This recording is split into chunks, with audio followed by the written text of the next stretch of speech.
আসসালামু গাইস, আশা করি সবাই ভালো আছেন। আপনাদের জন্য একটা নতুন রেসিপি নিয়ে আসছে। যারা ঘরোয়াভাবে বিরিয়ানি রান্না করতে চান, ঠিক আছে, আমাদের মতো যারা বেচালা খান বা বেচালা থাকেন, তারা বিরিয়ানি খাওয়ার জন্য অনেক শখ করেন, তাদেরকে একটা রেসিপি দেখাচ্ছি একদম সহজে। আপনি যত উপকরণ আছে অন্য কোনো উপকরণ না দিয়ে, অতিরিক্ত উপকরণ না দিয়ে, অল্প উপকরণের মধ্যে একটা সুস্বাদু মজাদার একটা বিরিয়ানি রেসিপি আপনার সামনে নিয়ে আসলাম। সর্বপ্রথম আপনারা পেঁয়াজ কুচি দিয়ে আপনারা পেঁয়াজটা একদম লাল করে নেবেন। তার আগে কিন্তু আমি দেখেন এই মাংস আর আলুটা একদম ভেজে তুলে রাখছি। তারপরে দিচ্ছি হচ্ছে গিয়ে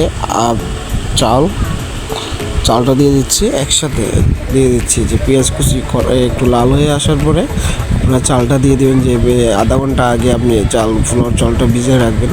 ভিজিয়ে রাখার পরে আপনি পেঁয়াজটাকে লাল করে আপনি এই পেঁয়াজের মধ্যে চালটা প্রথম দিয়ে দিন, ঠিক আছে। এটা একদম নতুন একটা রেসিপি, জানি না কেউ কীভাবে ট্রাই করছে কিনা। কারণ আমি ট্রাই করলে আমার এটা অনেক মজা হয়, আমার কাছে অনেক ভালো লাগে, ঠিক আছে। আপনি সম্পূর্ণ চালটা দিয়ে দিবেন সুন্দরভাবে, দিয়ে একদম ক্লিয়ার করে নেবেন। আর আপনারা দেখবেন এভাবে যদি আপনি দিয়ে দেন, প্রত্যেকটা মশলা আপনার চাউলের ভিতরে একদম পারফেক্টভাবে ঢুকবে। তখন আমি শুধু কী দিলাম, পেঁয়াজ কুচটাকে লাল করে চালটা দিয়ে দিলাম। এখন আমি ভালো করে নেড়ে নেব। নেড়ে নেওয়ার পর আস্তে আস্তে অন্য মশলাগুলো অ্যাড করব। আমি এটাকে ভালো করে ভেজে নিচ্ছি, ভালো করে ভেজে নেবেন। তারপরে ভাজা অবস্থায় আগুনটা একটু কম আঁচে রান্না করবেন। 5% লবণ দিয়ে দেবেন, ওই মতো লবণ দেবেন। তারপরে জিরা গুঁড়ো, এটা একটা স্পেশাল মশলা, জিরা গরম মশলা গুঁড়ো করে একদম স্পেশাল মশলা আছে, এটা দিয়ে দিলাম। তারপর হলুদের গুঁড়ো দিয়ে দেবেন। তারপরে এখানে মরিচ যাবতীয় যত মশলা সবগুলো দেবেন। মরিচ দিলাম, পরিমাণ মতো দিয়ে দেবেন আপনারা আন্দাজ করে। তারপরে এরকম ধনিয়া গুঁড়া, আবার ভালো করে নেড়ে একদম মিক্স করে নেবেন। যত এইটা কম আছে, এইটা কোনো কিছু দেওয়ার আগে চালটাকে মশলাটা দিয়ে ভালো করে নাড়বেন। প্রপারলিভাবে যে মশলাটা আছে, আমরা যে খাওয়ার সময় একটা কাঁচা গন্ধ করে, অনেকে কিছু মশলার গন্ধ করে, এরকম কোনো গন্ধ করবে না। তখন আমি এখানে একটু আদা বাটা ছিল, আদা বাটাটা দিয়ে দিলাম। তারপরে যে একটা টেস্টি লবণ আছে, সে আপনি এটা সাধারণ একটু বাড়াবেন, এটার মাঝে দিয়ে দেবেন, সাথে দিয়ে দেবেন। তারপরে এটা আস্তে আস্তে নাড়বেন, ঠিক আছে।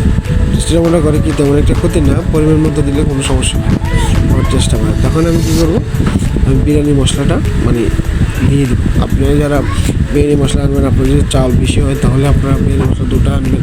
আর যদি 2 কেজি চাল বিরিয়ানি হয় তাহলে একটা মশলা দিয়ে হবে। আমি কিন্তু পানি অ্যাড করি না, কিছু অ্যাড করি না, ঠিক আছে।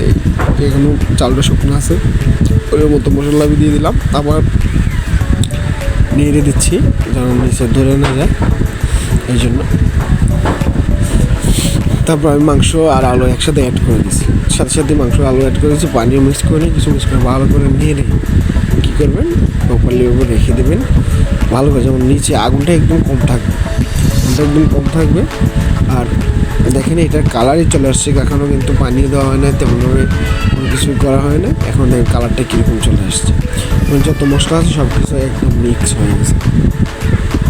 ভালো করে নাড়বেন এভাবে, এবার চালটাও ভাজা হয়ে যাবে, মশলাটাও হলে আস্তে আস্তে চালের ভিতরে ঢুকবে। তারপরে আগুনটা একটু লো, একদম কম রাখবেন। এখানে আমার একটু মশলা একটু ছিল, আমি দিয়ে দিছি, অল্প আর রাখি নেই। আপনারা এভাবে ঘরের ভিতরে যারা বিরিয়ানি রান্না করবেন, অবশ্যই আমার ভালো করে দেখুন, কিন্তু নাড়তে হবে, অনেক নাড়তে কম আছে, ভালো করে নাড়বেন। চালটাও এই মশলার সাথে একদম ভাজা হয়ে যাবে, ভাজা একটা স্মেল আসতেছে অনেক বলার বাইরে। তখন পেঁয়াজ কুচি আর কাঁচামরিচ তখন দিয়ে দেবেন, দিয়ে আবার ভালো করে নেড়ে সুন্দর করে করে দেবেন। এখন আগুনটা একদম কম আছে রাখবেন, বারবার বলে আগুনটা কম আছে রেখে প্রত্যেকটা মশলা দেবেন। মশলা দেওয়ার পরে এভাবে নাড়তে থাকবেন। আবার দেখবেন নিচে আবার ধরে না যায়, নিচে কিন্তু ধরে গেলে সমস্যা আছে। আগুনটা একদম কমিয়ে রাখবেন, কমিয়ে রাখার পরে আপনারা আস্তে আস্তে নেড়ে দেবেন।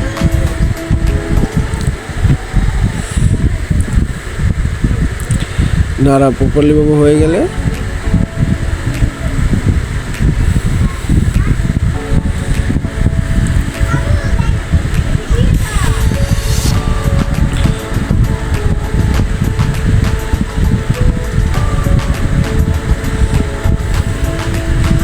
এর বাকি একটা কথা বলে নিই আপনাদেরকে, তখন দেওয়ার পরে তখন পানি অ্যাড করবেন। গরম পানি অ্যাড করলে আরও ভালো, কিন্তু ঠান্ডা পানি দিয়েও সমস্যা হয় না। অনেকে আপনারা আছেন যে দেখেন যে ভিডিও যে ঠান্ডা পানি দিলে পরে সমস্যা হয় বিরিয়ানিতে, ঠিক আছে। আমি বিরিয়ানি ঠান্ডা পানি দিয়ে রান্না করে আমার কোনো প্রবলেম হয় না। তখন আমি একটু লবণ চেক করে দেখলাম যে লবণ প্রপারলি আছে কিনা, দেখলাম পানিও হয় নাই। এখানে আমি যে একটা দই আছে এটা দিয়ে প্রপার যতটুকু পানি দরকার দিয়ে দিছি, একদম পারফেক্টভাবে নেড়ে এখন এটাকে লবণটা চেক করে নেবেন। আমি